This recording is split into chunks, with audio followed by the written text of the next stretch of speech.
yo voy a intentar no extenderme porque creo que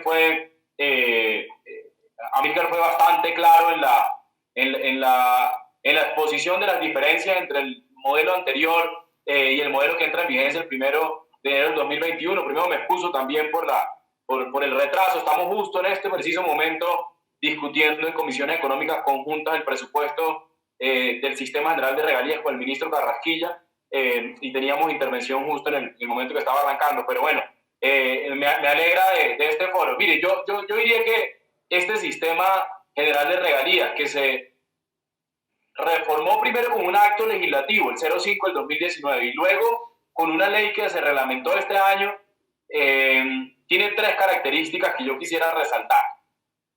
La primera, y era la obsesión de tener un sistema que fuera menos burocrático. Yo lo voy a decir con toda franqueza y claridad. Mira, en el debate había ideas incluso de gente que nos decía, venga, ¿usted por qué está cediendo todo ese espacio que tenía Planeación Nacional en cada uno de los OCAD? Mire, porque uno no legisla ni propone cambios estructurales a la reforma pensando en uno, ni pensando en el presente, ¿no? Uno propone reformas pensando en el futuro, y lo primero era una aberración, era un exabrupto absoluto lo que se había creado en Colombia con el Sistema General de Regalías en 2011.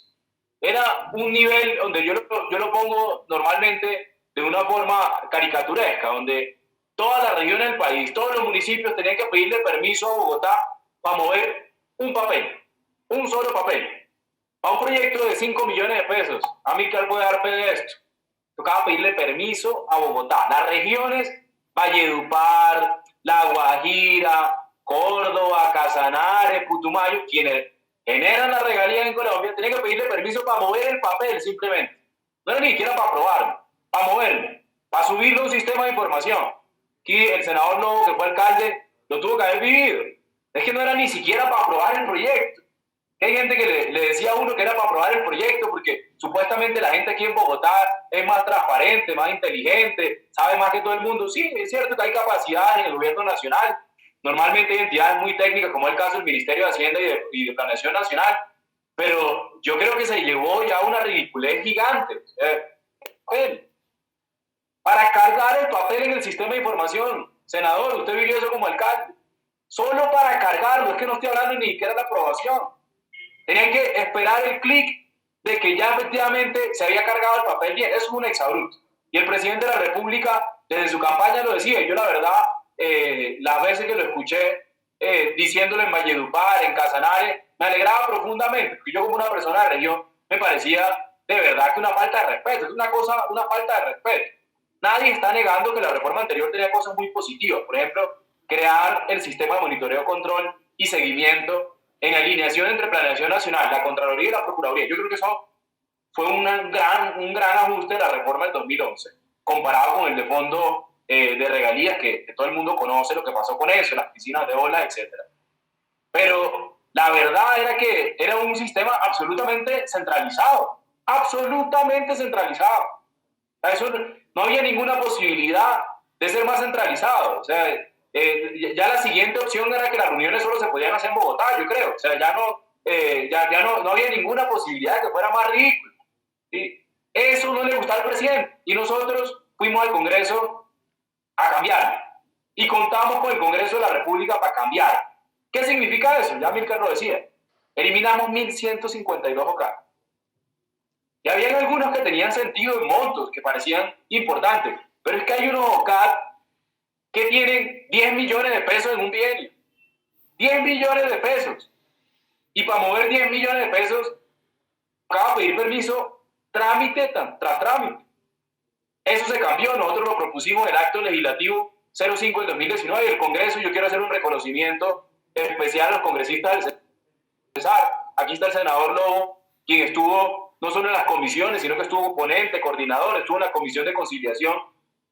Pero yo voy a decirlo con toda franqueza, los congresistas del Cesar, tanto senadores como representantes de la Cámara, estuvieron decididos no solo a regresar la autonomía a los entes territoriales, puntualmente al Cesar, sino a tener un sistema que fuera más allá de lo evidente, un sistema que no solo tuviera discusiones inmediatistas de uno está pensando con el hígado, no, discusiones más de largo plazo, de cosas que sean sostenibles. Entonces eso era lo primero. Lo primero que hicimos fue un sistema más descentralizado, porque de verdad que era exageradamente centralizado. Era un exabrupto. Yo la verdad lo debo decir con todo respeto. Yo no sé en ese momento cuando aprobaron eso dónde estaban los del gabinete del gobierno que representaban a las regiones. Yo no sé si es que eso lo aprobaron simplemente entre la 72 y la 85 y entre la novena y la quinta, que hay una gente que cree que el mundo en Bogotá, el mundo cree que el mundo en Colombia es de la 72 a la 85 entre la novena y la quinta. Yo no sé por qué lo aprobaron ahí, no le preguntaba a nadie de región. O yo no sé si los que estaban de región se les olvidó que en algún momento volvían a la región y estaban viviendo ahí entre la 72 y la 85 y les parecía cómodo también. Pero la verdad es que eso creo que fue un gran logro del Congreso, ajustarlo y comprarle esa idea del presidente de la República. Fue una idea de él, yo lo debo confesar, palme del gobierno, incluso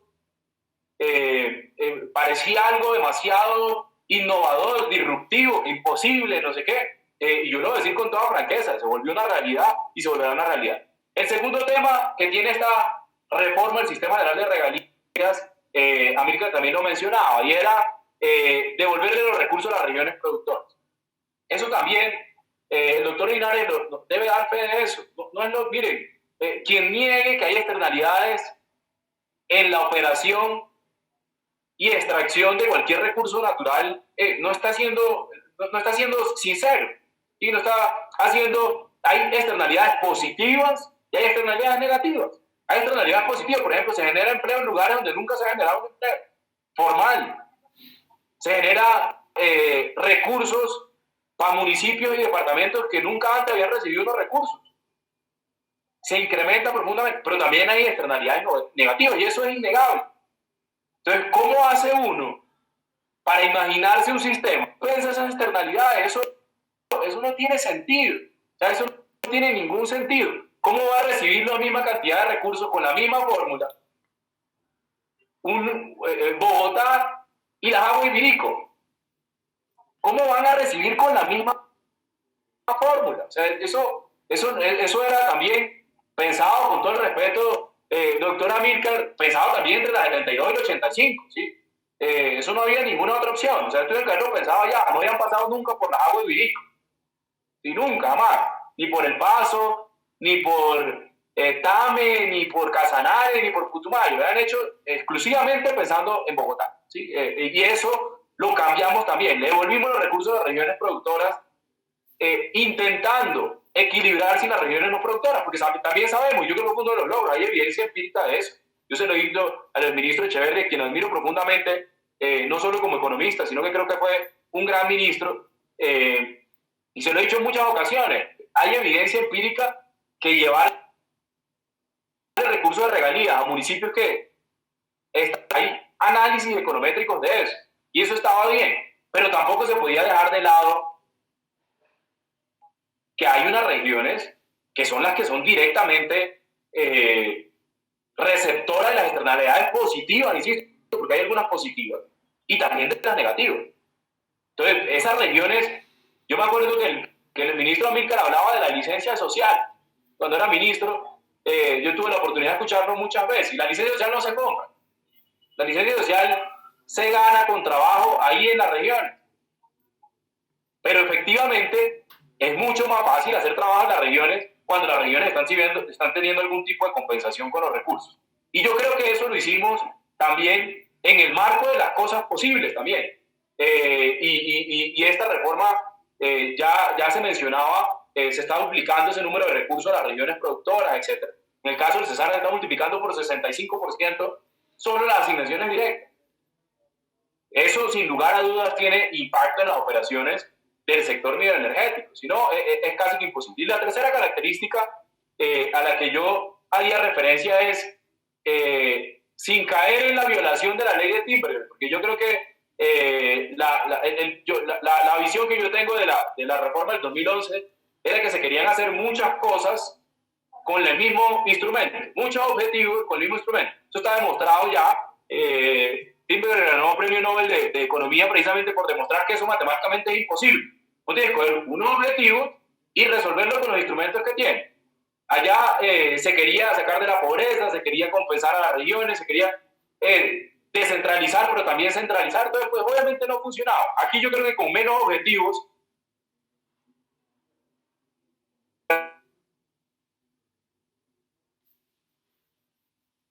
que se le volviera recursos a las regiones productoras, sin quitar a las no productoras, y mantener unas asignaciones sí nuevas, que yo creo que son valiosas. ¿Y por qué son valiosas? Pues por el tema, por el asunto, por cómo está la discusión del sector bioenergético en el país.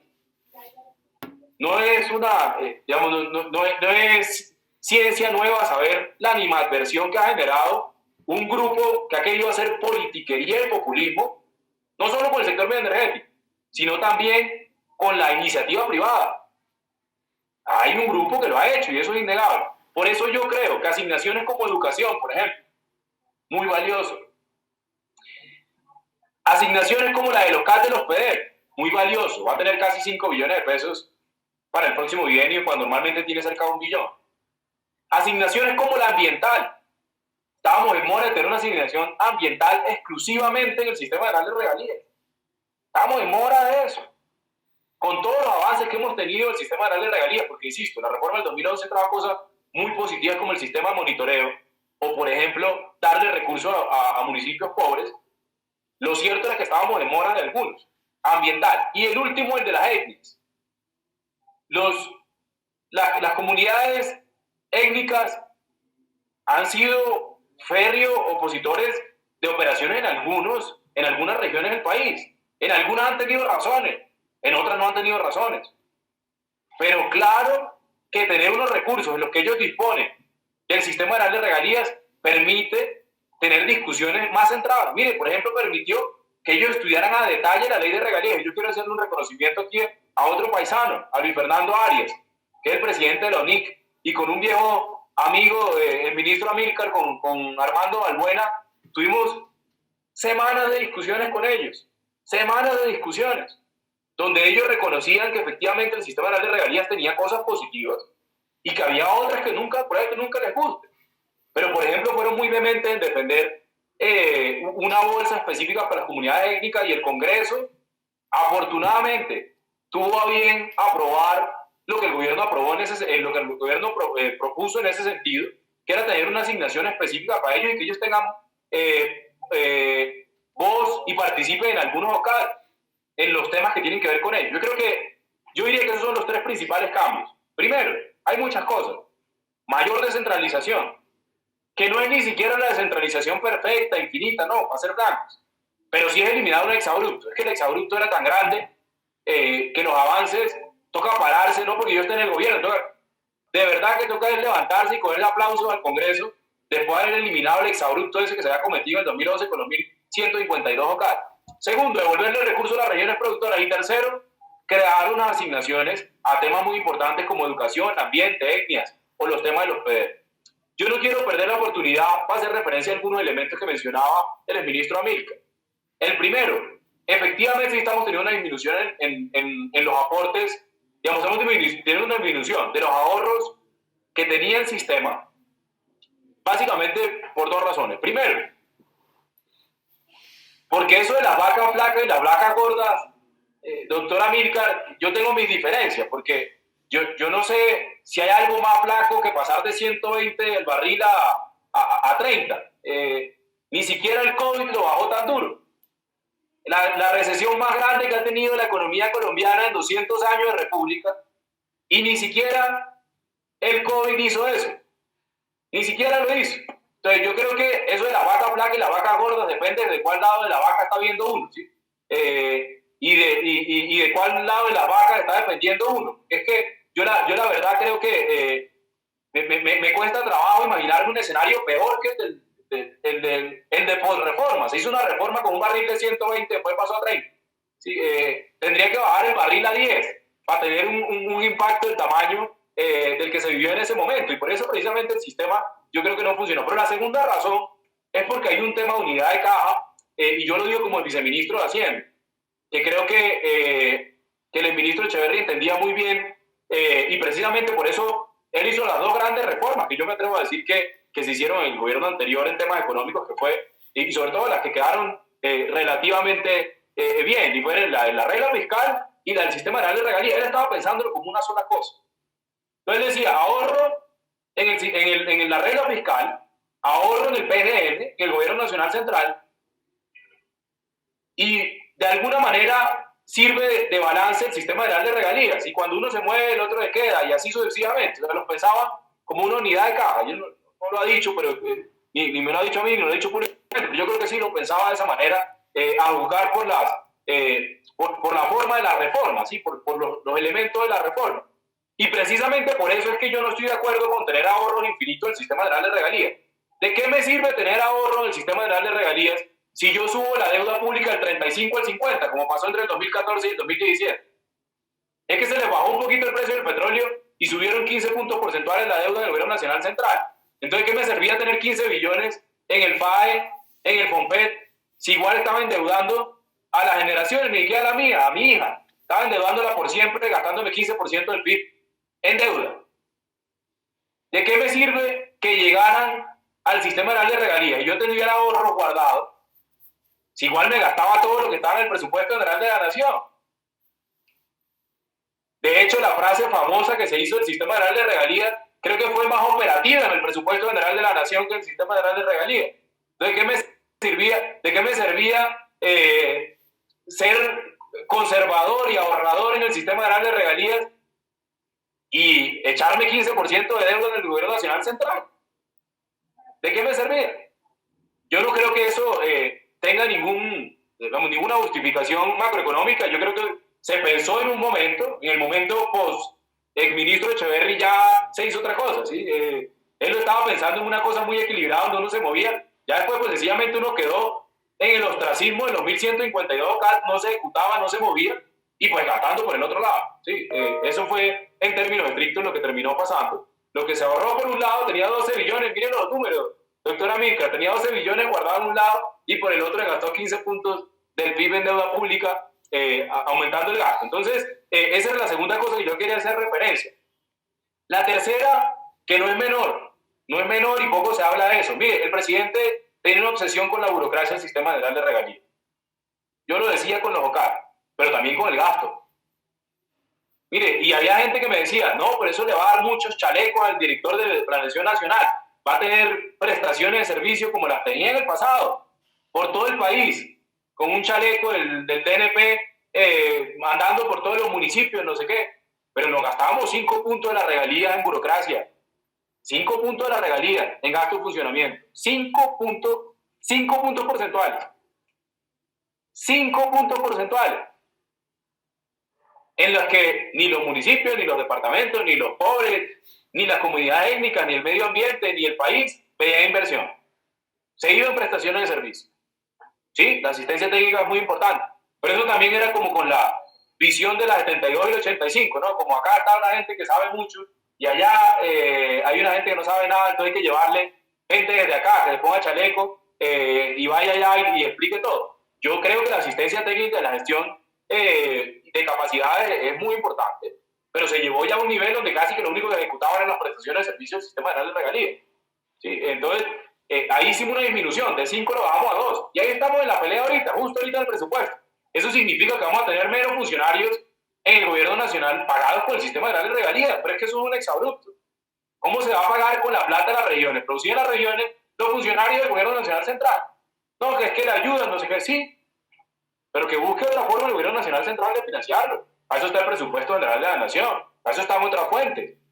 Pero no es posible que con la plata de la regalía se financiara pues la burocracia estatal. Entonces, eso hay una disminución muy importante que creo que no se ha mencionado hasta el momento y es importante resaltarlo. Y los últimos 2 puntos eran lo del FAE y el FOMPED. Yo quiero hacer claridad con eso. Yo hice parte de la discusión de ese decreto, el decreto 444 de la ley de emergencia que creó precisamente el FOME y que en su momento la mejor decisión, no tengo la menor duda, la mejor decisión fue efectivamente tomar el FAE y el FOMPED como préstamo para el gobierno nacional central. Y lo voy a poner solo 2 justificaciones. Primero, en ese momento en que sacamos el FOME y que sacamos el decreto 44, los mercados internacionales estaban absolutamente cerrados. No nos prestaban, ni a Colombia, ni a Argentina, Venezuela, por supuesto, que no es ni una democracia menos, y así sucesivamente. En América Latina, ni a Chile le prestaban un mercado internacional. no era que le prestaban un spread muy grande, no le prestaban. Duró una semana el mercado emergente para América Latina cerrado, deuda pública nacional. Sencillamente cerrado, no había. Y en ese momento lo sacamos. Pero la segunda razón es, y que cuando uno es de región uno lo conoce, es más fácil endeudarse en el gobierno nacional central o poner a endeudar a los 1.100 municipios y los 32 departamentos. Es mucho más fácil endeudar al gobierno nacional central. Pero es mucho más fácil. ¿Por qué? Miren, 200 años de república, Colombia no ha hecho default una vez. No quiero hablar en los números de cuántas veces ha hecho default nada más en la región Caribe. Y no es por persona, es porque así está diseñada la estructura de finanzas públicas territoriales. Tienen menor margen de maniobra, tienen menores elementos constitucionales para que el gasto se haga. Han tenido menos reformas como la que hizo el ministro Carrasquilla en el 2003 creando el marco fiscal de mediano plazo y el ministro Echeverri en el 2011 creando una regla fiscal. No se han tenido tantas reformas desde la 715, las mismas 550, pero muy pocas, más difícil. ¿Qué hicimos nosotros para no meternos en el lío de los municipios y los departamentos? Efectivamente, para no disminuir los ingresos a ellos mientras estamos financiando un problema nacional, eminentemente nacional. El COVID era un problema nacional que necesitaba coordinación, pero era un problema eminentemente nacional. La pregunta sí es sencilla. ¿Usted cree que de alguna manera había alguna posibilidad de que se crearan 32 ingresos solidarios, cada uno por departamento? 1.100 ingresos solidarios, cada uno por municipio. No había ninguna posibilidad. Eso le tocaba al gobierno nacional crear, al Departamento Nacional de Planeación, de hecho. Crearlo y ejecutarlo en coordinación. Yo lo he hecho en coordinación con alcaldes, con gobernadores, sin cesar, con todos. Con todos lo he hecho. Algunos han salido con la alcaldía de Medellín, con la alcaldía de Bogotá. Hemos tenido una sincronización perfecta, impecable. Tenían mis bases de datos, las que construimos nosotros, entregadas formalmente, con todos los requisitos. Y lo hacíamos de esa manera, pero no había otra opción. La opción era única y exclusivamente tomar los recursos líquidos que habían prestados. Y el cuidado que tuvimos fue que no va a ser de ahora, sino los recursos del PAE y el FOMPET dentro de 10 años. 9 para ser más estrictos. Los de ahorita no. Todos los alcaldes y los departamentos pueden hacer sus disminuciones de FOMPET. Si tienen excedente en el FOMPET, pueden hacer sus disminuciones en el PAE perfectamente. No tomamos recursos de ahorita. Los recursos los tomamos de 10 años en adelante, precisamente para no generar estrechez fiscal. Pero bueno, yo creo que realmente la discusión del sistema general de regalías en Colombia ha sido una discusión fructífera y positiva para el país en los últimos 20 años. Y yo creo que esto es un reconocimiento a cada una de las personas que han trabajado, el mismo ministro Milka, en estos temas. Ha sido un sistema que ha ido aprendiendo por sí solo, sin importar incluso quién fue el que lo hizo. Ha ido aprendiendo. Y no tengo la menor duda que seguirá aprendiendo sobre la reforma que nosotros hicimos. Habrá unas cosas que saldrán bien, como las pensamos. Habrá otras que seguramente no saldrán tan bien y ni tan perfectas como las pensamos. Y que necesitará seguramente algún tipo de ajuste. Pero así ha sido. Y le voy a poner solo 3 ejemplos. Primero, el fondo de regalías. El fondo de regalías fue el fondo por definición de los elefantes blancos. Y si bien todavía hay elefantes blancos, se han disminuido de manera impresionante. Un reconocimiento de la Contraloría que ha estado muy juicioso en eso. El segundo sistema. Pero el primer sistema creó cosas positivas. Por ejemplo, creó la noción de recursos fiscales que eran de la nación y de la región. Yo creo que eso fue muy importante. Que antes solo era lo que se había creado en la Constitución, el Sistema General de Participaciones. Segundo sistema, el del 2011. Tenía cosas muy positivas como los recursos también tienen que invertirse en los municipios y los departamentos. Les fue la mano un poquito, pero fue positivo. Y segundo, creó un sistema de monitoreo que hoy gana premios internacionales. Es una cosa que nadie conoce, puro back office. Todo detrás del computador, nadie conoce eso. Pero la cantidad de procesos que la Procuraduría, la Fiscalía y la Contraloría hacen con la información que genera el Departamento Nacional de Planeación en el sistema de monitoreo, una cantidad de ingenieros que no conocen a nadie, ni tienen por qué conocerlo, porque lo hacen todo sistemático, creo que fue muy positivo de la reforma del ministro Echeverri. Pero también quedaron cosas por resolver, demasiadas OCAD. Y quedaron cosas por resolver como, sí, a los pobres hay que darle, pero tampoco le va a quitar el energético porque será